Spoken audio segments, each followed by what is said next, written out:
Historical Hindi YouTube channel में आप सभी का स्वागत है। मैं हूं ऋषभ ओझा। दोस्तों, भारत का एक ऐसा पुत्र जो मुगलों के आगे कभी नहीं झुका, छत्रपति महाराज शिवाजी के पुत्र संभाजी राजे महाराज। संभाजी राजे ने 1681 से 1689 तक शासन किया।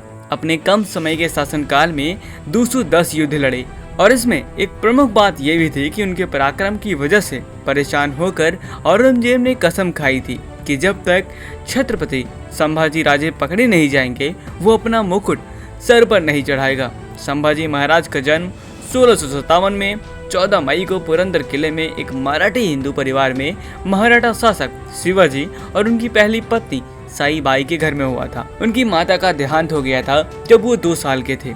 उनका पालन पोषण उनकी दादी जीजाबाई ने की थी। संभाजी का यसुबाई से मराठा रीति रिवाज के अनुसार शादी हुआ था।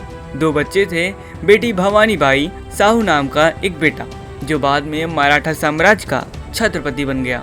अप्रैल 1680 में शिवाजी की मृत्यु हुई।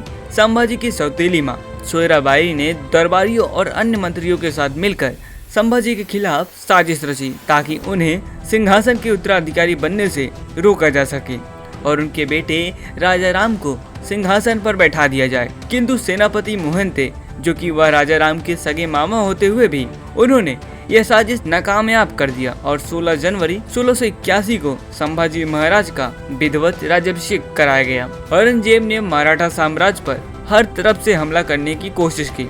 संभाजी ने इन सभी आक्रमणों के लिए एक अच्छी सी तैयारी कर रखी थी और मराठा सेना ने गुरिल्ला युद्ध जैसी रणनीति का उपयोग करते हुए उन्हें हमेशा पराजित करते रहे। औरंगजेब के सेनापति 3 साल तक मराठा क्षेत्र पर कब्जा करने की कोशिश करते रहे पर वो कब्जा नहीं कर पाए। औरंगजेब ने तब मराठा राजधानी रायगढ़ किले पर मुगल आक्रमण हुआ। मराठा रणनीति और क्षेत्र के कठोर जलवायु के कारण मुगल को फिर से बुरी हार मिली। 1687 की वाई लड़ाई में मुगल अधिक संख्या में थे, जिसके कारण कमांडर हम्बीराव मोहंते मारे गए। संभाजी को सुरक्षित इस लड़ाई से निकालते वक्त उनके ही परिवार के किसी सदस्य ने उनके निकलने का गुप्त रास्ता मुकरब खान को बता दिया और संभाजी तथा उनके 25 सलाहकारों को फरवरी 1689 में मुकरब खान की मुगल सेनाओं ने पकड़ लिया। पकड़े गए संभाजी और कवि कलश को वर्तमान अहमदनगर जिले के बहादुरगढ़ ले जाया गया, जहां औरंगजेब ने जोकर के कपड़े पहनाकर उन्हें अपमानित किया और मुगल सैनिकों द्वारा उनका अपमान किया गया। उन्हें औरंगजेब के सामने झुकने और इस्लाम में परिवर्तित होने का आदेश भी दिया गया। संभाजी ने औरंगजेब को इस्लाम में परिवर्तित होने से इनकार कर दिया। फिर औरंगजेब ने उनकी आंखों और उनकी जेब को बाहर निकलवा दिया। उनके नाखून को भी निकाल दिया गया। उनकी त्वचा को धीरे धीरे काट कर हटाने लगे। संभाजी को अंततः 11 मार्च 1689 को मार दिया गया। उनके शरीर के कई टुकड़े काट कर एक नदी में फेंक दिया गया। लोगों ने शरीर के भागों को फिर से इकट्ठा कर लिया और तुलापुर नदी के संगम पर उनका अंतिम संस्कार किया।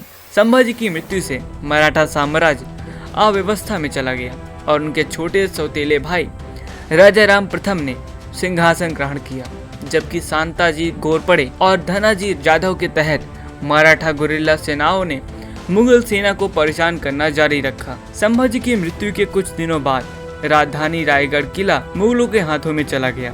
संभाजी महाराज ऐसे वीर थे, अपना प्राण दे दिए लेकिन झुके नहीं।